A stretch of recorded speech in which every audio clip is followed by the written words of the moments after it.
add new moves.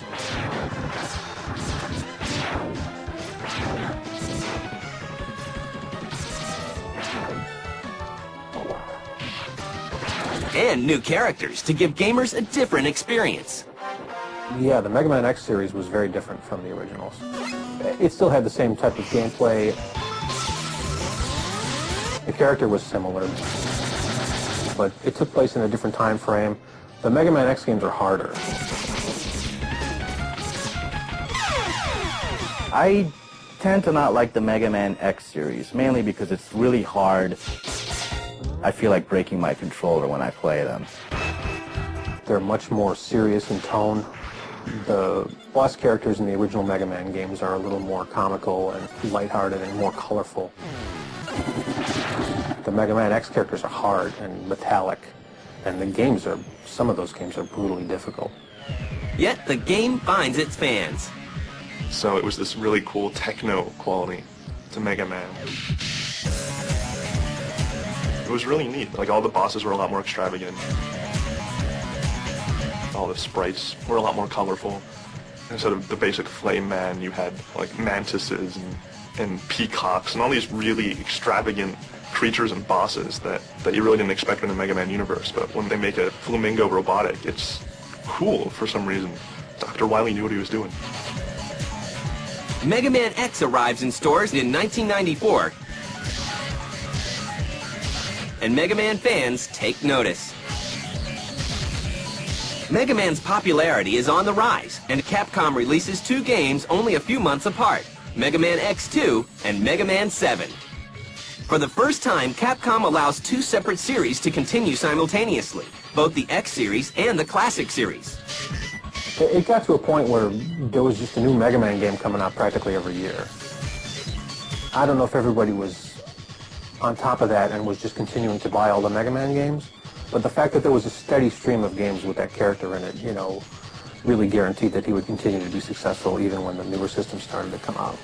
Mega Man X3 arrives in stores less than a year later, but once again, the video game landscape is changing, and Mega Man will soon find himself homeless. By 1997, Nintendo has retired their Super Nintendo, and Sony's PlayStation is sending shockwaves through the industry. Capcom moves ahead. To mark the 10th anniversary of the Blue Bomber, they decide to release Mega Man 8, an update for the Classic series, for the Sega Saturn. Ready. Fearing the competition, Sony also agrees to release the game. But they have a condition. And Sony insisted that the PlayStation version of Mega Man 8 have something different, special, additional, that the Saturn version didn't have. They ended up including a commemorative booklet that showed all the different boss characters from various Mega Man games, just so that Sony could say, hey, the PlayStation version's got something the Saturn version doesn't have. Mega Man finally arrives on Sony's new console, but his next jump will be an unexpected one.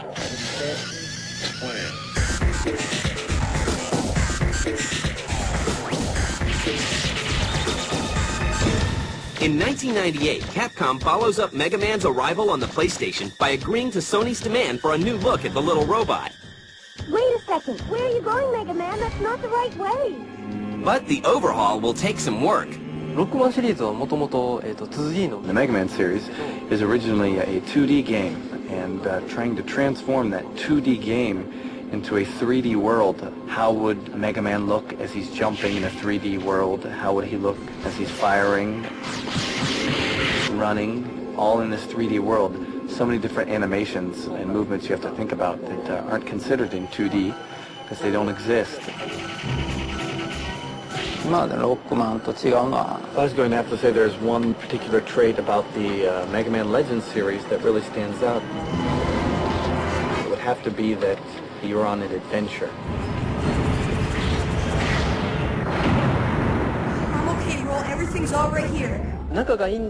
Trying to put Rockman in this new 3D world and have him interact with everything in a believable fashion and still have all the fans think, yes, that is in fact the Mega Man that I'm used to playing as.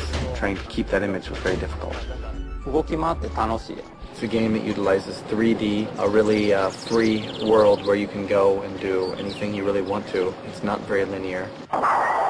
And with this adventurous world, inside the Mega Man Legends series, we figured that there's a lot of different kinds of action, not just destroying an enemy or defeating an enemy.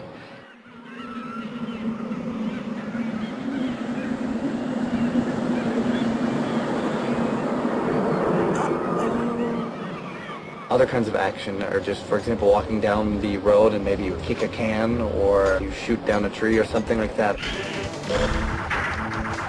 So that alone gave it a lot of freedom and made it a lot more of a huge whole new world and adventure. I think that's what really makes the Legends series stand out. Mega Man Legends is definitely, I would say, is the most underrated Mega Man game. I mean, it took Mega Man kicking and screaming into 3D gaming. Unfortunately, many don't agree. The graphics were not state-of-the-art, but they were decent at the time, and still Mega Man fans picked up on. It didn't sell as well as the 2D games, but it was something that at least made Sony happy. It was 3D on their platform. Boy, that new engine sure is something. Completely different from the old one.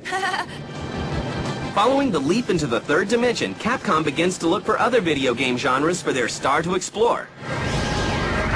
First, Capcom sets their sights on the popular world of strategy gaming with the Mega Man Battle Network series. Actually, there was two things that were kind of problematic about Battle Network #1. First of all, there was never a game of its type before. There was no pattern to follow, no rough idea to go upon. If there was any type game, it was never really successful. They all failed. So to blend an action game, along with the kind of fun you get from the Pokemon game, to blend those two elements together, just the right amount of balance to make the game fun, yet new and fresh, that was very difficult. The combat system in the Mega Man Battle Network games is very different from what you see in a traditional Mega Man game. It's really an interesting variation from the type of gameplay that Mega Man is known for. But Capcom returns to the classic Mega Man style with the release of Mega Man Zero. Going back to that style of gameplay, it's a lot easier to understand what you have to do when you go into a game like that cold and you just pick up the controller for the first time. You run to the right and you beat guys up. You shoot, you jump on platforms. People are comfortable with that.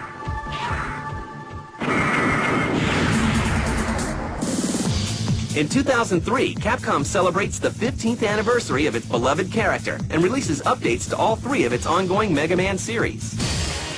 Mega Man X7,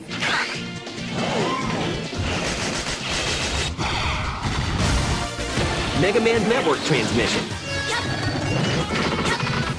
and Mega Man Zero 2. After 15 years as one of the most revered game characters, he shows no signs of slowing.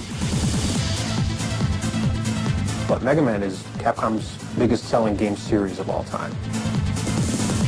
Mr. Mega Man is a very appealing character. He's got just the right amount of zip and power. There are so many different Mega Mans that you're always going to find one that appeals to you.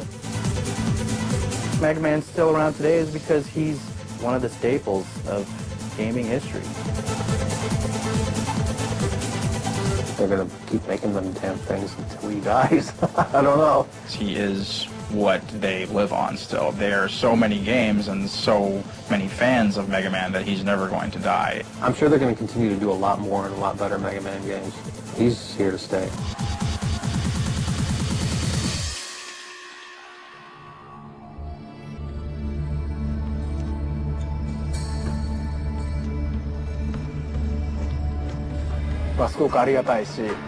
I've been making Mega Man for about 15, 16 years now.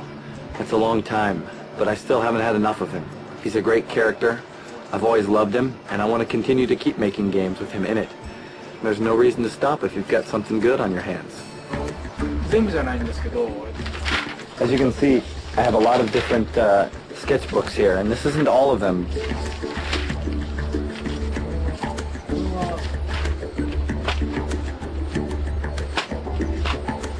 There's a lot of enemy characters that have gone unused, but the ideas do keep coming. So many books, so little time.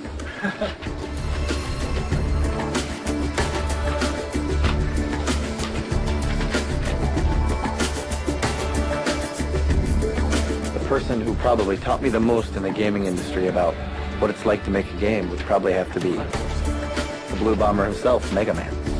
He really is a large part of my life.